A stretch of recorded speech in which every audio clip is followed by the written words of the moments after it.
Hi, welcome to the channel. My name is Eloy. In this video I want to try and teach you the rules for the Broken Compass Quick Start version.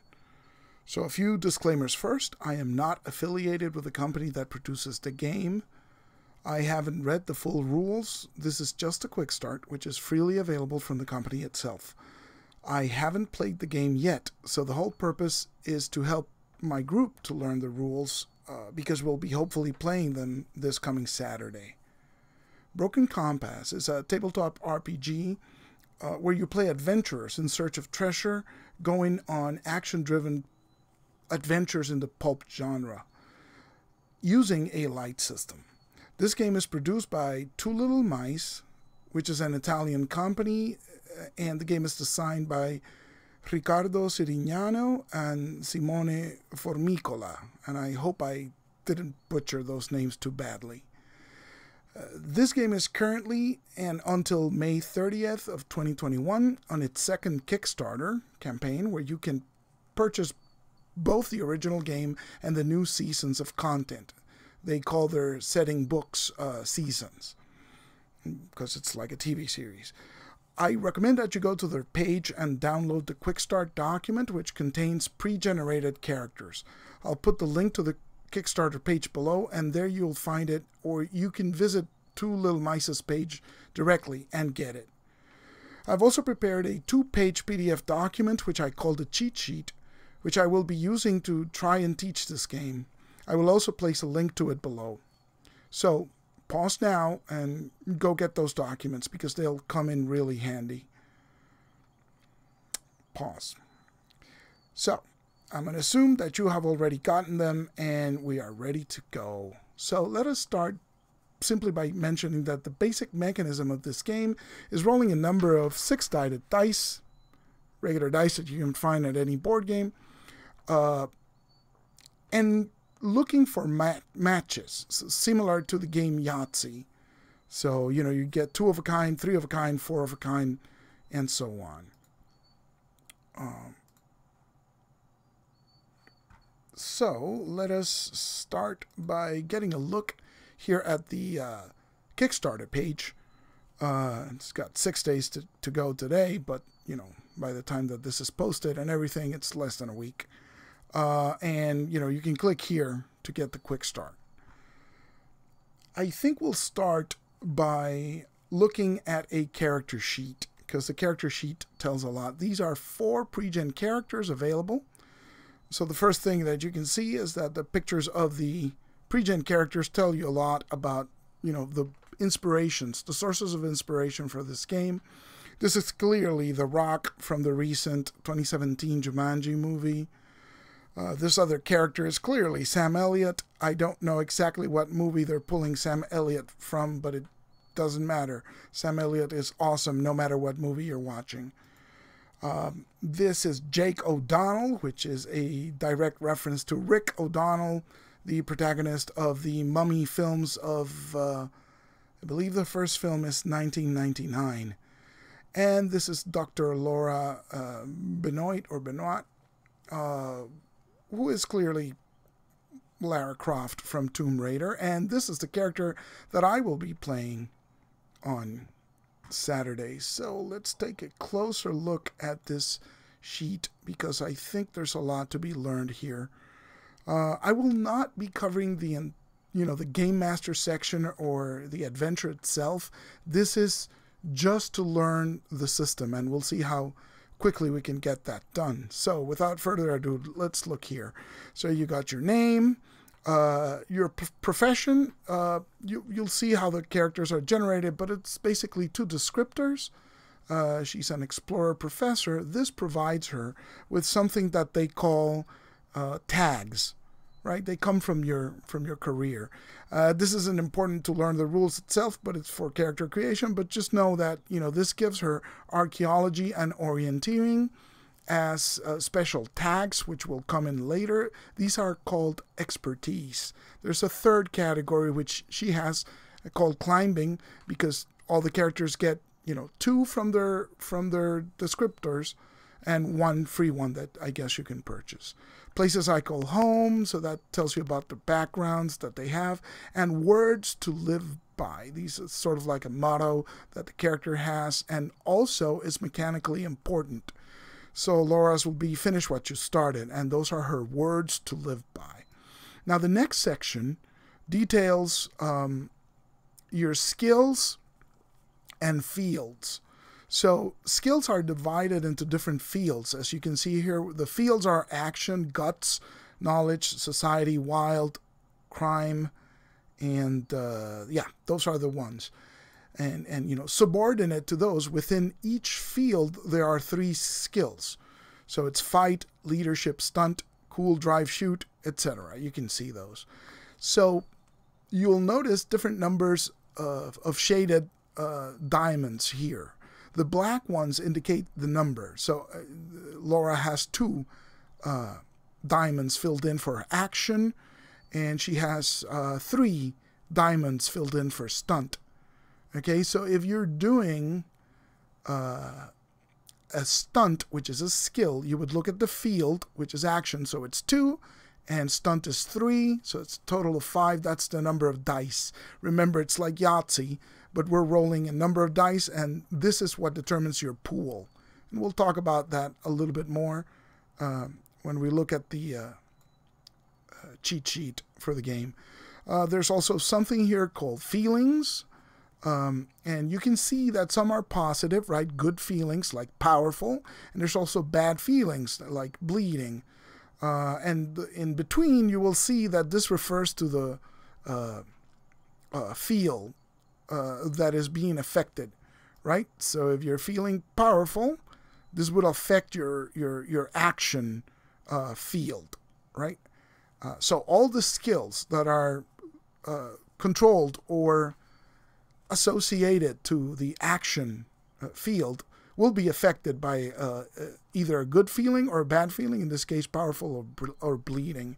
You know, similar things, right? If you are feeling untouchable, that affects your crime skills, and if you're feeling scared, also affects your crime skills. One positive, one negative. We've seen our expertise descriptors here. There's also a field for weapons and gear. I'm not going to go deeply into gear because the Quickstart itself doesn't mention much details about gear, but you know, it's worth noting that she has a pistol. And another important thing is here at the bottom of the page, it says mags. So this game does not track individual bullets, but it does track magazines. And so let us, now that we've seen this character sheet, oh, there's also this section called luck. It has 10 empty bubbles here that you can fill up. And at the end it says luck coin with a number, and this is the number of luck coins that you will use. You will need to have a coin to play the game, or just roll a d6 and go 1, 2, 3, or 4, 5, 6. But you know, it's better if you have a coin.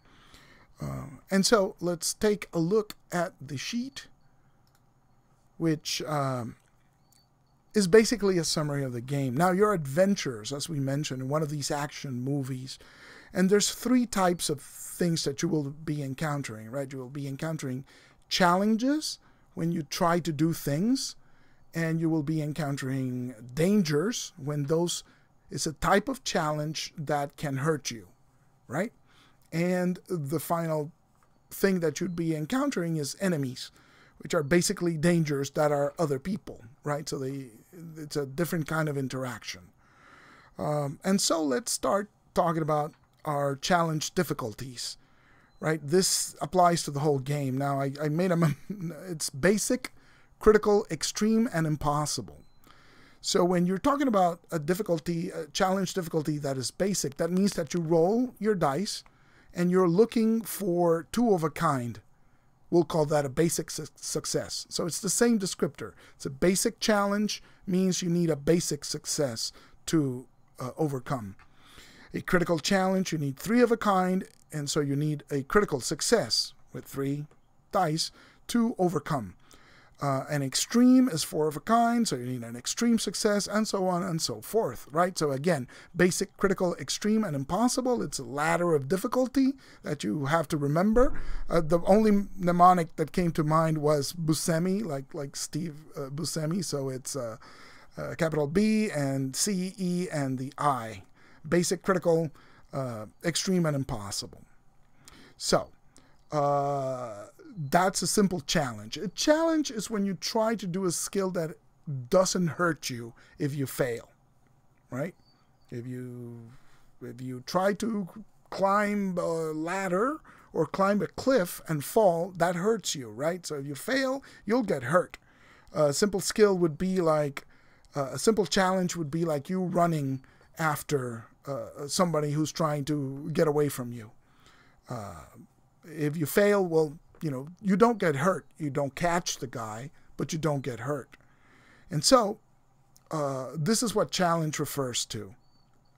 Now, the way the designers describe the game, you don't really fail those challenges. It's that because you're an action hero, so you do succeed. It's just that the success isn't meaningful. For example, if you're chasing the guy because the guy stole something from you, and you run and you roll the dice and you fail, you still catch up to the guy, but you don't really get what you want. Maybe the guy has already passed off the object to somebody else. Maybe the guy that you catch isn't the real thief.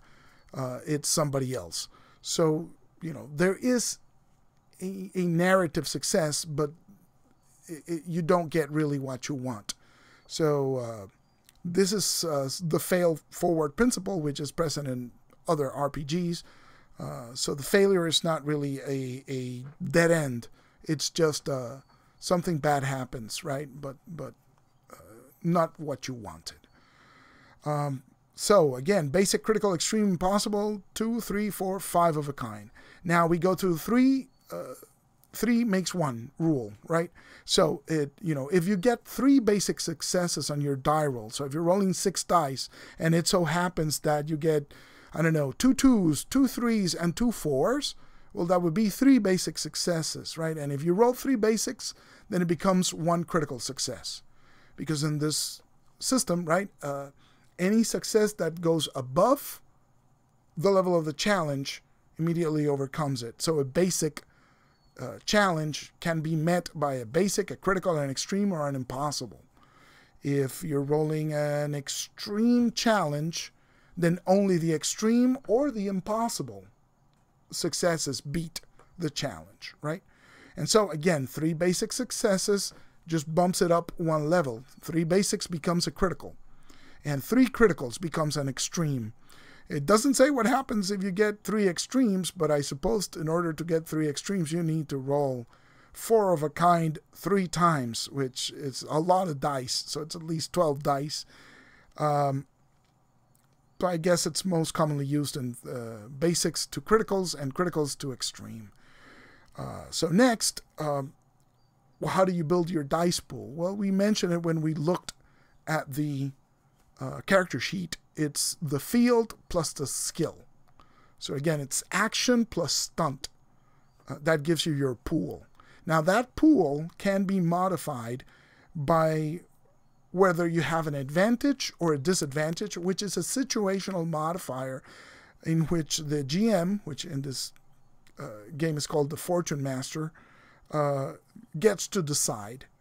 The Game Master or the Fortune Master can decide to grant you up to a 1, 2, or 3 dice as an advantage, or can deduct 1, 2, or 3 dice as a disadvantage from your pool. It's their call. If another character is helping you do the action, they must describe that, and the Fortune Master gets to make the call of whether that helping action actually helps. Is the character really capable of providing meaningful assistance based on their qualifications, their descriptors, and what they actually say that they're doing? So if the Game Master agrees and says, yes, you are helping, they may grant you 1 to 3 dice as a regular advantage. And so once you've rolled, right, if you get the successes, you succeed. If you don't, you fail, except that you can get some opportunities to reroll. Now, the first way you can get a reroll is if you have a specific expertise. Now, if we go back to the character sheet, we remember that the expertise are the 3 words in this corner right here, right? So if she's doing anything related to archaeology and rolls and doesn't get a success, she can automatically reroll, right? Same with orienteering, same with climbing. So if you do with the reroll, it's free. There's really no penalty to do that. The only condition is that if you already rolled something that is a combination, something that is a match, say that you've rolled 2 1s and those are a basic success, well, then you get to reroll the rest of the pool, but those 2 dice remain at the table.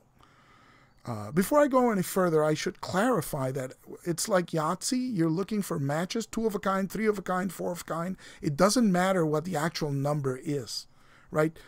3 6s is the same thing as 3 1s. It's a match of 3 of a kind.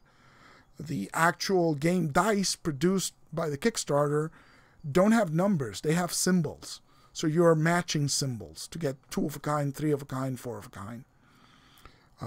So again, let's go to the reroll. You have expertise for a free reroll. If you don't have expertise, you can take a risk. This action of taking a risk can only be taken if you have 1 success. So let's say you have a critical challenge, which is you need 3, right? But you only get a basic success. So you only roll 2 dice that are matched. Well, you can, because you have 1 success already and you don't have expertise, right? If you had expertise, you'd just re-roll, no penalty. But because you don't have expertise and you do have a success, you can re-roll all the dice that didn't match. However, once you re-roll, you must get an additional success as a result of the re-roll.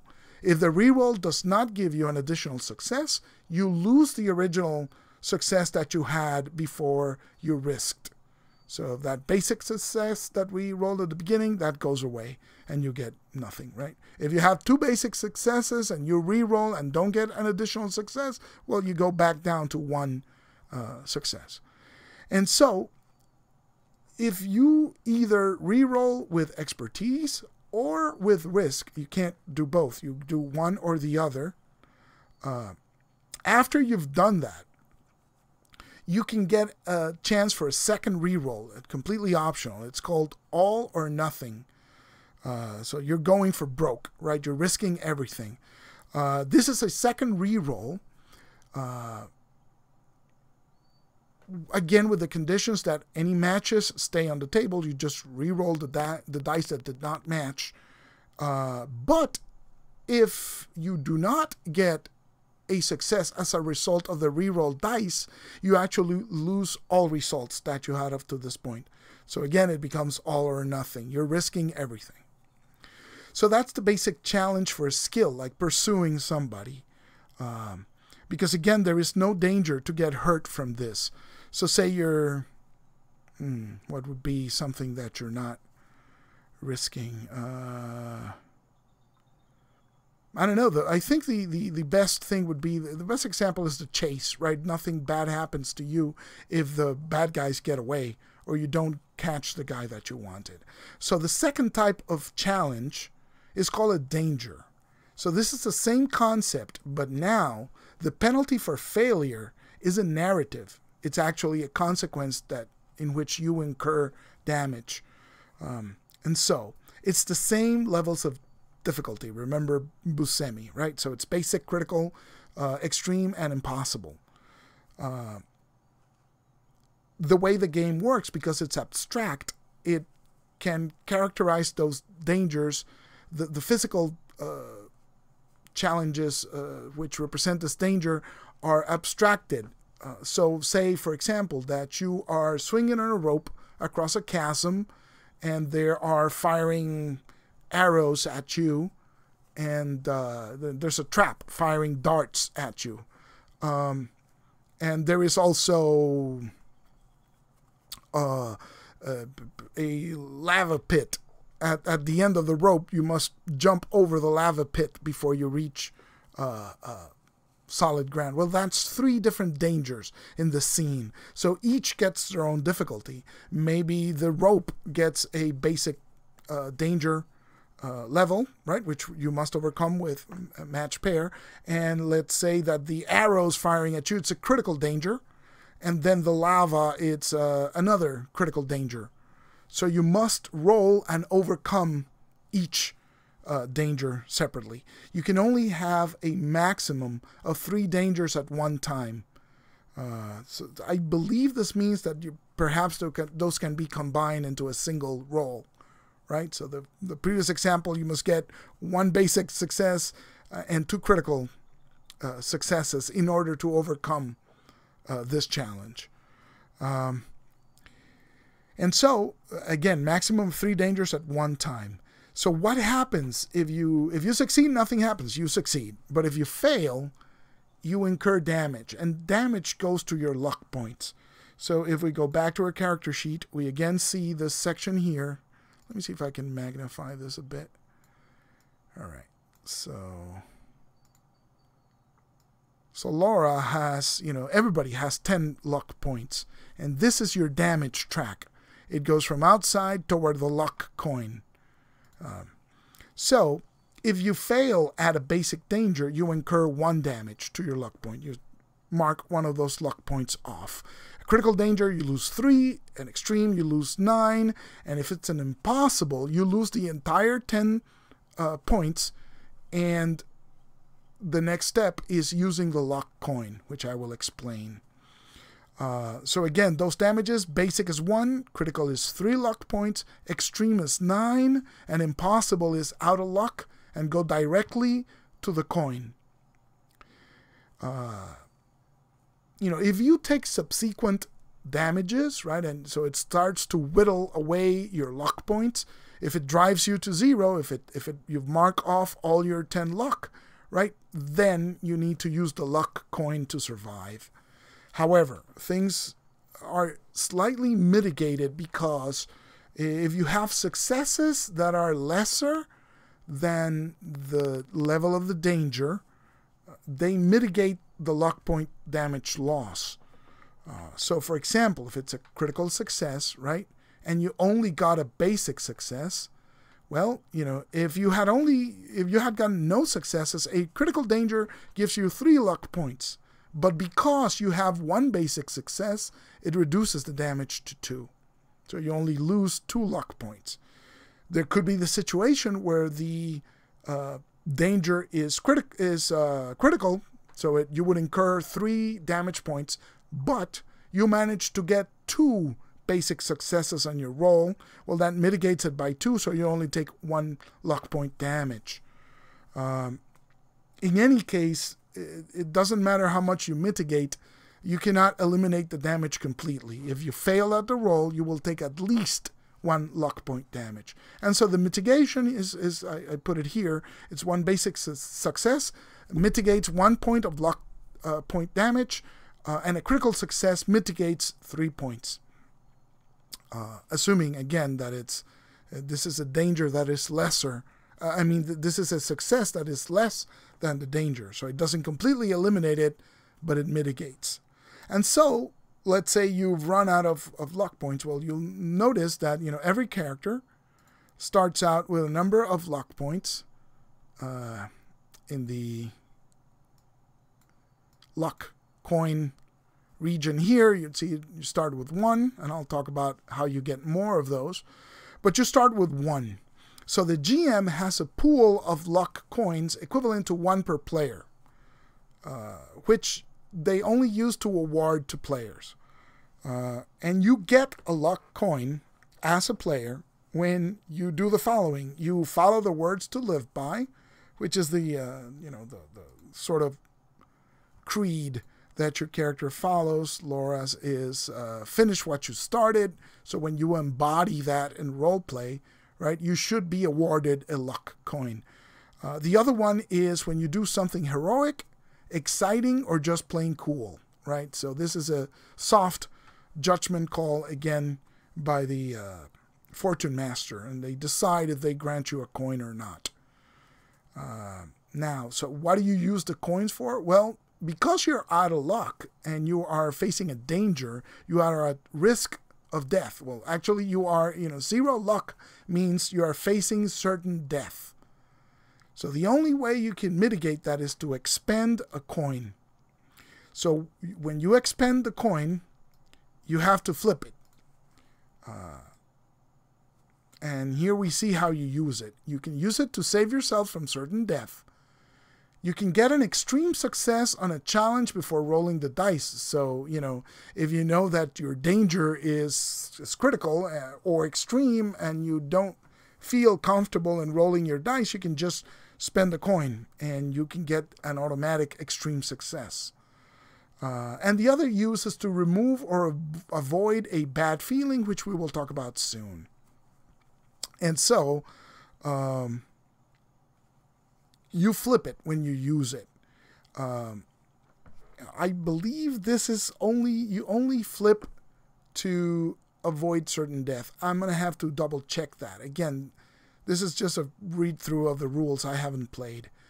But when you flip it to avoid certain death, if you get tails, that is great. It means you succeed and you do not actually die. And you also get to keep your luck coin. However, if you roll heads, you also succeed. So you still don't die, but then you must give the coin to the Fortune Master. So again, you probably start out with one coin, you face certain death at the beginning, you roll heads, and so you still live, but you give it to the Fortune Master. If you don't get a coin back, the next time you face certain death, there's no saving you. So you will die. So that's the importance of those coins and why they're precious and why you should try to get as many as you can. Now, there is a safety valve here in that one adventurer can gift one of their coins to another adventurer when they are facing certain death. If your fellow player character is facing certain death and does not have a coin of their own, you can give them one of yours. However, when you give it to them, they can use it immediately, so they survive certain death, but it counts as a heads result. So that means that it works, but you have to give it to the Fortune Master. So that coin is gone. So, better be careful you don't run out of coins doing that. But if you have two, then, it's no problem for you or your friend. And so how do you recover the luck points? Remember, your luck points, they sort of work like hit points in this game. So you recover them when you are in a safe place. And this means that it's the end of the sequence, which is like the scene, right? So if you're in a chase scene and the chase ends and you get a moment to rest, right? At the end of the sequence and we start a new sequence, you get your luck points back. You could also be a scene where you make camp, right? So there's a big action going on, and the next scene is like, okay, let's make a camp, let's rest, and that is enough to recover all of your luck points. And the final one is catch breath, right? So any moment that you have the opportunity to catch your breath between sequences, that's when you get a luck point back. These aren't extremely well defined in the rules. I don't know if they're in the final rules, but remember, I'm going from the Quickstart rules only, and I haven't read the actual full rules. And so let's talk about feelings. So feelings, if you remember, were described here, right? They're all related to a particular field. So it's the actions, the guts, and the sub-skills that fall under that umbrella, if you will, of fields. They can be positive and they can be negative. So as you can intuit from looking at this, right, it's a positive and a diamond. So that means positive feelings will give you an extra die to add to your pool when you are rolling the specific field, right? So if you're feeling powerful, you mark this in black, right? And when you do an action that falls under action, if you'll pardon the redundancy. For example, a stunt, then you'll be doing 2 diamonds here, is 2 dice, 3 more for the stunt is 5, plus 1 for your powerful. And that'll work for stunt, for leadership, or for fight rolls. Similarly, a feeling of bleeding can give you a negative die. So instead of that stunt being 5 dice, 2 and 3, then it's just 4 dice. And so you can have up to 3 feelings at a time, no more than that. Now, good feelings give you advantage, which is positive dice, and they are awarded when you do something amazing, a stroke of genius that saves the day. You get a very lucky roll, so you have an amazing scene because you survived something, presumably something very difficult to accomplish, and when everyone cheers. So these are instructions to the Fortune Master when to award those conditions, right?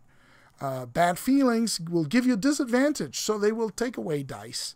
And this happens when you experience an epic failure, when you're in a situation where not even luck can hope to save you, when the story goes really bad. And there's also a condition that some enemies, when you meet them for the first time, they will give you a bad feeling. The Fortune Master has details on how that works. So if you have 3 bad feelings, you cannot benefit from a good feeling, right? If you have 1 or more good feelings and are affected by a new bad feeling, then you must remove a good feeling. So you don't really get the bad one, but you remove one of the good feelings, and you can choose which one it is. If you have 3 bad feelings and would get a 4th, I like this game because everything is in 3s, right? But if you get a 4th, then you get a special bad feeling called a wreck. Now, when you're feeling like a wreck, this is a global disadvantage. So it takes away 1 die from all of your tasks. So it's not field specific like the other feelings. This is for everything you do. It's at a penalty of 1 die. How do you get rid of these feelings? Well, the good feelings are lost at the end of the episode. So that's good because to the best of my understanding, the episode is the entire adventure.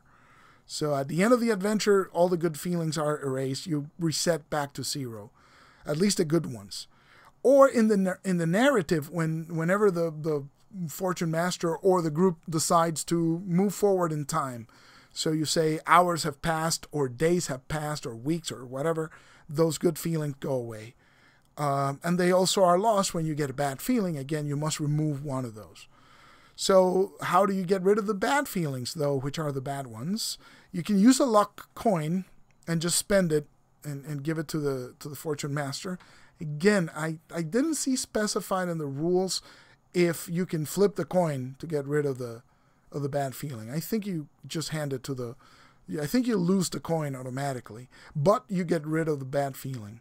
The other way is by performing specific tasks, such as the first aid action, in which a critical success will remove a bleeding or a broken feeling. So there are certain skills where you can narrate doing that. It also tells you that it's narrative. So if you're at a camp, for example, it's a safe place, you're resting, you're getting all your luck points back. But if you describe actions that you take with your companions, such as, maybe if you're feeling embarrassed, right? And maybe you sit down and you talk to your friends at camp and you describe how talking to these people, helps you get over your embarrassment, right? Or if you describe that at camp you lie down and you don't do anything else, or you take some aspirin or whatever it is, you can get rid of the dizzy feeling, right? It's not much guidance given in the quick start. This is some extrapolation that I make. Maybe it's in the full rules. Okay, so that was feelings. So far, again, we have basic, critical, extreme, and impossible. And you're looking for 2 of a kind, 3 of a kind, 4 of a kind, 5 of a kind. So now we talked about challenges using those difficulties, which are the skills which have no bad repercussions on damage to you, right? Then we talk about dangers, which do come with the consequence of failure incurring damage to luck points. If you run out of luck, you have to use a luck coin, which you get to flip. And if you succeed, you keep the coin and you survive. And if you roll tails, you survive and keep the coin. If you roll heads, you survive but surrender the coin to the game master. So, the challenges, dangers, and this is the third type, which is enemies. And enemies are described in the rules as dangers that you can shoot at. So this is people that you can battle, right? And again, they come in the same difficulties: basic, critical, extreme, and impossible. So how do you take those enemies out? Again, just like the dangers, they are described and abstracted. So you could have, I don't know, Nazi captain with a submachine gun, and that is a critical danger. But he also has two sets of goons, right, with clubs. So each set of goons could be a basic enemy, right? So you have two basics and one critical. That's an example of how these things are abstracted. Now, how do you take them out? It follows a rule of three, right? It doesn't say so explicitly it doesn't call it out as rule of three, but it does say you must hit the enemy 3 times to take them out. So it's following that principle, right? Now, there is a quicker way to take out your enemies, and if you get a headshot, and that's how they describe getting a success 1 level above the enemy, right? So if it's a critical enemy and I roll an extreme success, I just narrate that I shoot the Nazi captain in the head, and he's out of the fight. Or if you're punching him, you punch him out and you knock him out cold, right? That's 1 level above the level of the enemy. And the extreme version of that, or not, I shouldn't say extreme because that's a keyword here. The enhanced version of that is tell me you saw that, which means you roll a success which is 2 levels above. So remember your scale. So let's imagine that this is a basic enemy, and let's say you roll an extreme success. That's 2 levels above. Basic, critical, extreme. That means that you knock out all the enemies in 1 blow, right? And so in the previous example, we had 2 basic goons, squads, right? And we had the Nazi captain with a submachine gun being a critical enemy, right? 2 basics and a critical. So imagine we got an impossible success, which again is the upper step, right? So it's 2, 3, 4, 5 of a kind. So imagine you roll 5 of a kind. That's extreme. It's 2 levels above the critical, which is the Nazi captain. So you can narrate how you take out the captain and both goon squads in 1 short sequence, right? You describe it as you wish.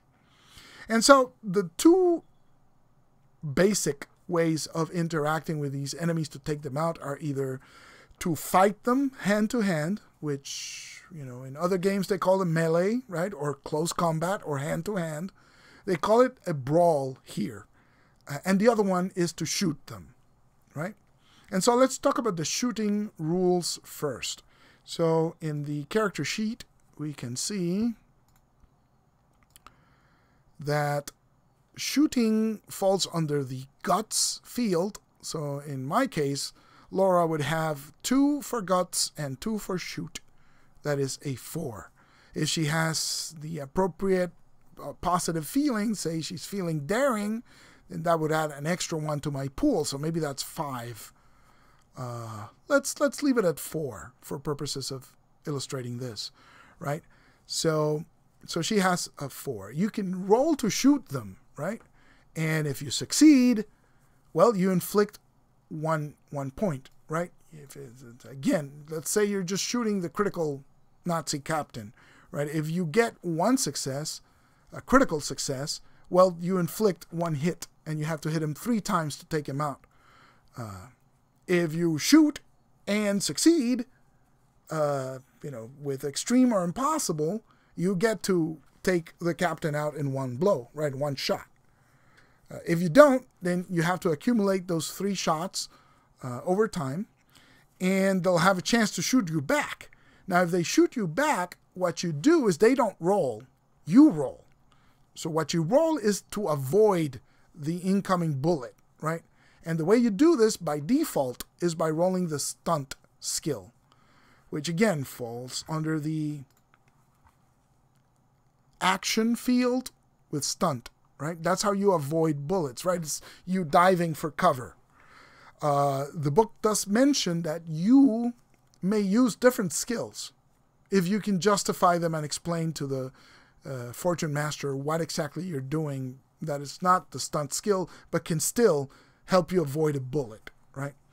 Again, it's the same danger level, right? It's the same enemy level. So if I shoot the Nazi captain and I don't kill him, he shoots back at me. That's a critical enemy challenge, right? Or danger. And I have to roll a stunt check with my 4 dice and get a critical success, which is 3 dice on that, right? To avoid getting hit. If I don't avoid the getting hit, then you take damage to your luck points, as we described in the previous danger section. Remember, enemies are just dangers, you know, people conceptualized as dangers, right? And so, this is important to note because in the fiction, if you're shooting at the Nazi captain and one of your friends is in the way, then they have to roll to avoid getting shot by you using a stunt roll, again, which is the default. So it's probably a disincentive for you to shoot into adventurers that are in your line of sight. If they're interfering with your shot, then it's a problem. They can be hurt. So a special rule for shooting is emptying the magazine. Now, I said the game doesn't track individual bullets, but it does track magazines. And so the way this works is if you're shooting the enemy and you fail, so say you're shooting that critical Nazi captain and you don't get a critical success, you just get a basic or something. That means you failed, you didn't hit him, your magazine is emptied. So you scratch it off your backpack or your pocket, wherever you have it, and you know in your next turn you declare that you're reloading your weapon, right? So it just decreases your mags. If you're out of magazines, well, you can't shoot. And so that's one way your magazine is depleted, when you shoot and you fail. If you shoot and succeed, if you shoot the Nazi captain and get the critical success, well, then you inflict 1 damage upon them, right? And you can keep shooting. Your gun will not run out of bullets until you fail, right? That costs you a mag. The other way to empty the mag is when you voluntarily declare that you are emptying the magazine when you're shooting. And what this does is it'll give you an advantage to your shoot roll. So it's usually 1 to 3 dice, depending on what the Fortune Master declares. I suppose it'll vary between weapons, right? You're shooting a gun, or you're shooting a submachine gun, or a fully automatic weapon, or whatever it is. It's up to your Fortune Master to decide, but you do get an advantage at the cost of declaring that that magazine is consumed. So if you declare it preemptively, even if you succeed, you empty the clip, right? Shooting at the enemy. So that's an important modification to your roll, which is important to keep track of. And I didn't mention, but initiative in this game is GM decides who goes first, right? So depending on what you're narrating, you may have the drop on the enemy, or the enemy may shoot first. That's up to the game master to decide. There's no dice roll. There's no comparing stats. It's purely narrative. The detail is that it's side initiative, right? So from what I understood, you know, the enemies all attack at once, and the player characters all attack at once, depending on what the GM decides. I suppose it's within their purview to say, you know, Laura attacks first, then the Nazis, then the rest of the crew. But it doesn't really go into too much detail in the Quickstart rules. Again, this may be covered more in the full rules. And so we've learned how to interact by shooting, right? But the other way to interact with those enemies is brawl, right? So brawl is like a melee. So I suppose it's either fists or kicks or martial arts, or it's knives and swords and weapons, right? And so the pertinent skill, I believe, it's action fight, because there's no individual, weapons or bare hands, right? It's action fight or guts shoot is the two combinations that I see for actual combat. And so brawl is handled differently. It means you roll it once, and there's no I shoot them and they shoot me. You just roll brawl once, and if you succeed, it means you hit the enemy. Again, remember, you have to hit him 3 times, or you get to apply the headshot rule if you exceed the difficulty by 1, or the did you see that? What's that the name of it? Tell me you saw that, which is you succeed by 2 levels above what you need, right? That means you hit them and they don't hit you. What's the name of it again? Tell me what you saw applies to hand-to-hand combat. So you can narrate that you take out the entire, the head Nazi and his goons as well with continuous, martial arts or whatever. But if you don't hit, that means that you miss and you get hit. Meaning that, say you attack that Nazi captain once more. If you succeed, you hit him. If you fail, that's a critical danger on you. So you incur the appropriate damage, which, if you remember, it was 3 points. Basic is 1. Critical is 3. Extreme is 9. Impossible is you're out of luck and you go directly to the luck coin. And that's it. 2 pages of rules that summarizes the 72 pages of the Quickstart book, which is excellent for the art and the explanation of the world and how the game works, and it fleshes out all of this stuff. But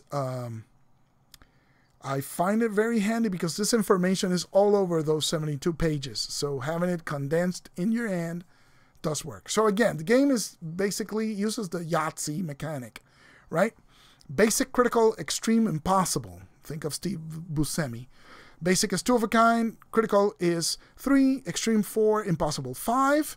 Remember the 3 equals 1 rule, right? So this applies to multiple things.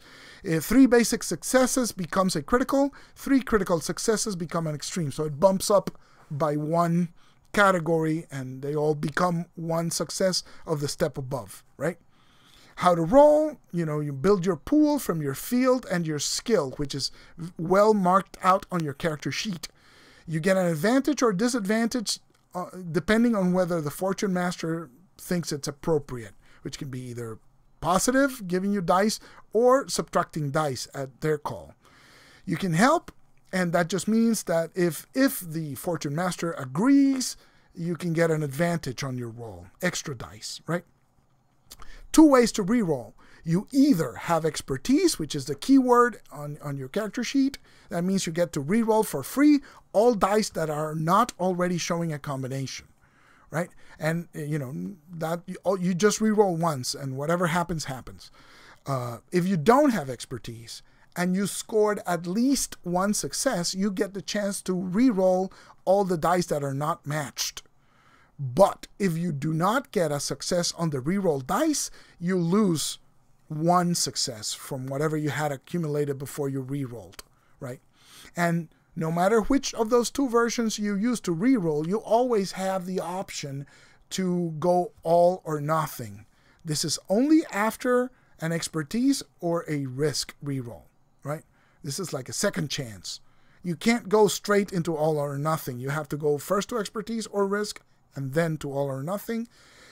Same rule as for risk, but if you do not get a success on the reroll, you lose everything.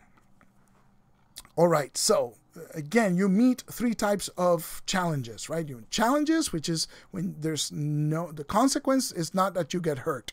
It's chasing the guy. Nothing's going to happen to you physically if you don't catch the guy. Then there's dangers, in which failure means you take damage. And then there's enemies, which are basically people represented as dangers. So, you can only have 3 dangers at a time. It's the same difficulty, right? Depending on the difficulty of the danger, that's the success that you need to get. If you fail, basic danger gives you 1 luck point damage. Critical gives you 3 luck point damage. Extreme gives you 9 luck point damage. And impossible removes all your luck points and takes you straight to out of luck, where you will need to use a luck coin to face certain death. So, remember that damage is mitigated by any lesser successes. If you roll any successes which do not beat the original danger difficulty but are still successes, they deduct damage from the damage that you would incur. A basic success deducts 1, critical success deducts 3. Remember that you always at least take 1 point of damage if you fail a roll, right? And then the luck coin. You start with 1 per player. You get them by following your words to live by and by doing heroic, exciting, or cool stuff during the game. Coins have 3 uses: to remove or avoid a bad feeling, to get an extreme success automatically on a challenge, but it's on a challenge. It doesn't say danger or enemy. It's just on a challenge before you actually roll the dice. And the third use is to save you from certain death. Now, to save you from certain death, you get to flip the coin. If it comes up tails, great. You keep the coin and you succeed. If you roll heads, then you have to give the coin to the fortune master. You still live, but you lose the coin, right? And if you are in this situation and have no coin, you die. Unless one of your fellow players can gift you a coin. If you receive a coin as a gift, it's treated as a heads result, meaning you do survive the particular situation, but you surrender the coin to the fortune master. How do you recover luck points? In safe places, right? So every time the scene ends and you go to a safe place, or you have a moment to catch your breath, it all comes back. Feelings. Feelings are, you can have up to 3. This game is always 3, right? So this is great. They can be good or they can be bad. If you get good feelings, that's bonuses that apply to the entire field, and they'll be properly labeled on your character sheet. So it does tell you, what the feeling is good for. Focused is good for knowledge rolls. Dizzy is bad for knowledge rolls. And so, you can have up to 3 of those. The good feelings give you advantage, so it's an extra die, and bad feeling gives you a disadvantage, so they take dice away. If you have 3 bad feelings, you cannot get benefits from good feelings. If you have 1 or more good feelings but are affected by bad feelings, you have to remove one of the good feelings. And if you have 3 bad feelings and get a 4th bad feeling, that is called a wreck, and that is a global disadvantage, which applies to all your rolls. And unfortunately, I forgot to mention, it stacks with any pre-existing bad feelings. So, let's say Laura is a wreck, and she's also bleeding, right? And so, when she goes to roll an action, she takes a penalty from bleeding and a penalty from being a wreck. So that would be at least a -2 to your die pool. Let's see. How do you lose the feelings? Well, good feelings go away at the end of the episode, or when there are skips in time moving forward, or when you get a bad feeling. Remember, you have to remove a good feeling. The bad feelings go away when you drive them off using a luck coin, or when certain skills are employed during downtime, right? Or you narrate appropriately how you're getting rid of your bad feeling. And again, the example given is first aid, which requires critical success to remove bleeding and broken feelings. And so the final section is enemies. It's the third type of challenge, if you will. Again, they come in the same difficulty levels, right? Basic, critical, extreme, and impossible. To take them out, you must hit each enemy 3 times, right? With appropriate success. So if it's a critical enemy, you need to crit him 3 times. Unless you're lucky enough to get a headshot, which means a success 1 level above what you needed. And that just removes the enemy from 1 blow. Or if you get, tell me what you saw that, which is 2 successes above what you needed. So again, that critical enemy can be taken out with an impossible success, which is 5 of a kind. Shooting. There's 2 ways to take out those enemies: shooting or brawl, which is hand-to-hand. If you shoot them, you roll to shoot them, and when they shoot back, you have to roll to avoid them. And the default skill setting is stunt, right? Because you dive for cover. If you shoot and your friends are in the way, they have to make stunt rolls to avoid getting hit by friendly fire. So be careful with that. When you're shooting, you always have the option to empty the mag. If you choose to empty the mag, you get an advantage to your attack roll, but the magazine is gone. The other way the magazines get emptied is when you shoot at your enemy and you fail. As long as you succeed, you can keep shooting. But if you fail, your magazine is emptied out. You need to reload. Once you run out of magazines, you can't shoot anymore. Initiative, remember it's side initiative, but the GM decides this. There's no skill, there's only narration. Depending on what you narrate, it's a judgment call on the Fortune Master's part to decide who goes first. And finally, the Brawl Skill, which is melee. It's hand-to-hand. You're either punching or stabbing with a sword or knife, machete, whatever it is. You only roll once. There is no I attack them and they attack me. You just roll once. If you succeed, that means you hit them. Again, if you meet the exact difficulty, you inflict 1 point. You need 3 to take them out. If you exceed by 1, that's a headshot. You can take that enemy out. If you exceed by 2, you can take him out and the rest of the enemy as well. And if you fail, it means that he hit you. In which case, you look at his danger level, which we said it was a critical enemy for purposes of this example. That means you go back to the section on damage, and that's the damage you receive. Critical danger, you lose 3 luck points. Mitigated if you have the appropriate damage control with basic successes. And again, you look to your luck points and look to your luck coin if necessary. And that's it, 2 pages of rules.